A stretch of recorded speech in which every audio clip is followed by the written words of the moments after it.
8 साल में तो ऐसा बहुत कुछ होना चाहिए था जो नहीं हुआ।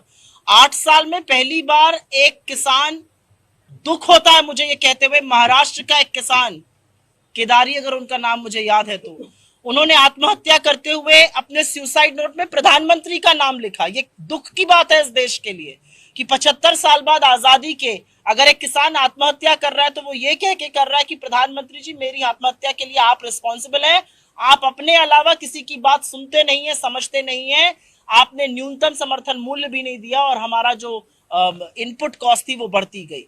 ये कितनी दुख की बात है। तो मुझे लगता है 8 साल में तो बहुत कुछ होना चाहिए था, खासतौर से किसानों के लिए, युवाओं के लिए, मजदूरों के लिए, छोटे मध्यम उद्योगों के लिए, जो नहीं हुआ। आपने जो किसानों की बात कही, चाहे वो फूड सिक्योरिटी एक्ट हो जिसका इनडायरेक्ट बेनिफिट किसानों को मिला, चाहे वो माफी, जो कर्जे की बड़ी माफी हमने करी वो हो, असल में आपको किसान को सुविधा पहुंचानी है। इस सरकार ने क्या किया, मैं आपको एक छोटा सा एग्जांपल दे देती हूं। ये एक झुंझुना बजाते हैं हर टीवी चैनल पर जाकर और हर पेपर में इनके लोग जाकर कहते हैं हमने तो जी किसान को 6,000 रुपए दिए हैं सालाना। आप मुझे एक बात बताइए, 27 लाख करोड़ रुपए आपने इस देश से वसूले एक्साइज बढ़ाकर, डीजल का दाम आपने बढ़ाया, जीएसटी खाद पर आपने लगाया, ट्रैक्टर के पार्ट पर जीएसटी आपने लगाया, कृषि उपक्रम पर जीएसटी आपने लगाया, कीटनाशक पर, खाद पर जीएसटी बढ़ाया, दाम बढ़ाए। आपने खाद की बोरियां 50 किलो के बजाय 45 की कर दी और दाम बढ़ा दिया। ये कौन सा औचित्य है? और आप कहते हैं आप किसानों के हितैषी हैं। मुझे लगता है इससे ज्यादा किसान विरोधी दूसरी सरकार हो नहीं सकती। आप सब ने देखा था कि कैसे किसानों ने लगभग 1 साल बड़ा प्रदर्शन करके इस सरकार को घुटने टिकवाए और इस सरकार के प्रधानमंत्री श्री मोदी जी ने एक संवैधानिक पद के व्यक्ति से कहा कि अगर 700 लोग मरे हैं तो मुझे क्या, मेरे लिए थोड़ी मरे हैं। ये कितना बड़ा दुख की बात है कि इस देश का प्रधानमंत्री इतना संवेदनशील और इतनी असंवेदनशीलता दिखा सकता है। जिस देश में बेरोजगारी बढ़ रही हो, गरीबी बढ़ रही हो, महंगाई बढ़ रही हो, उसको देशभक्ति कैसे कहा जा सकता है? और मेरा अपना मानना है कि देश के लोगों को गरीब करना, देश के लोगों को बेरोजगार रखना, देश के लोगों की आय घटाना और सबसे ज्यादा महंगाई से उनकी कमर तोड़ना अपने आप में देशद्रोह है। अब उसको आप किस तरह से देखते हैं उसमें ज्यादा चर्चा हो सकती है, लेकिन क्योंकि हम यहां पर महंगाई की बात कर रहे हैं, अभी 2 दिन पहले एक डेटा आया, 6.77% रिटेल इन्फ्लेशन है। भाजपा के चरण चुंबकों ने अपनी पीठ ठोकी और कहा देखिए 7.1 से गिरकर 6.7 आ गया है। 10 महीने से, पिछले 10 महीने से लगातार रिटेल इन्फ्लेशन, जो आरबीआई ने लिमिट सेट करी है 2 से 4% और 6% ज्यादा से ज्यादा जा सकता है, उसके बाहर रह रहा है। ये लिमिट एमपीसी की पार्लियामेंट के कानून द्वारा सेट हुई है। तो इस बात का जवाब फाइनेंस मिनिस्ट्री देगी, इस बात का जवाब निर्मला सीतारमण जी देंगी, इस बात का जवाब प्रधानमंत्री मोदी देंगे या ठीकरा आरबीआई पर फोड़ देंगे?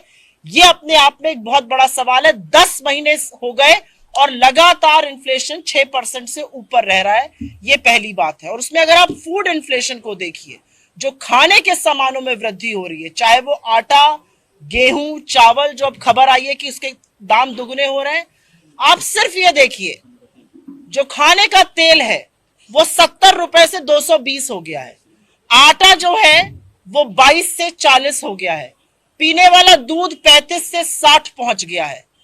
हम कौन से डिबेट की बात करें? क्या ये मुद्दे नहीं है इस देश के?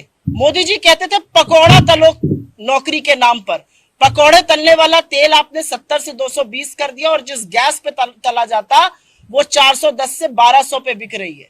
और सुई पटक सन्नाटा है सरकार, पिन ड्रॉप साइलेंस। अगर आप महंगाई की बात कर लीजिए, वो भी देश हित में आपकी जेबें हल्की करी जा रही है।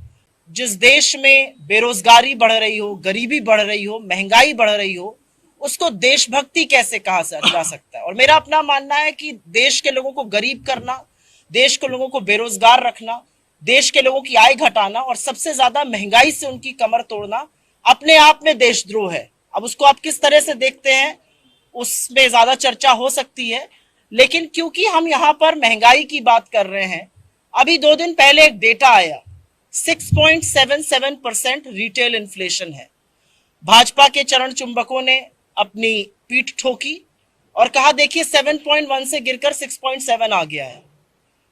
10 महीने से, पिछले 10 महीने से लगातार रिटेल इन्फ्लेशन जो आरबीआई ने लिमिट सेट करी है 2 से 4% और 6% ज्यादा से ज्यादा जा सकता है, उसके बाहर रह रहा है।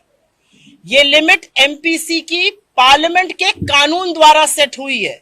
तो इस बात का जवाब फाइनेंस मिनिस्ट्री देगी, इस बात का जवाब निर्मला सीतारमण जी देंगी, इस बात का जवाब प्रधानमंत्री मोदी देंगे या ठीकरा आरबीआई पर फोड़ देंगे, ये अपने आप में एक बहुत बड़ा सवाल है। 10 महीने हो गए और लगातार इन्फ्लेशन 6% से ऊपर रह रहा है, ये पहली बात है। और उसमें अगर आप फूड इन्फ्लेशन को देखिए, जो खाने के सामानों में वृद्धि हो रही है, चाहे वो आटा, गेहूं, चावल, जो अब खबर आई है कि उसके दाम दुगने हो रहे हैं, आप सिर्फ ये देखिए जो खाने का तेल है वो 70 रुपए से 220 हो गया है, आटा जो है वो 22 से 40 हो गया है, पीने वाला दूध 35 से 60 पहुंच गया है। हम कौन से डिबेट की बात करें? क्या ये मुद्दे नहीं है इस देश के? मोदी जी कहते थे पकौड़ा तलो नौकरी के नाम पर, पकौड़े तलने वाला तेल आपने 70 से 220 कर दिया और जिस गैस पे तला जाता वो 410 से 1200 पे बिक रही है। और सुई पटक सन्नाटा है सरकार, पिन ड्रॉप साइलेंस। अगर आप महंगाई की बात कर लीजिए, वो भी देश हित में आपकी जेबें हल्की करी जा रही है।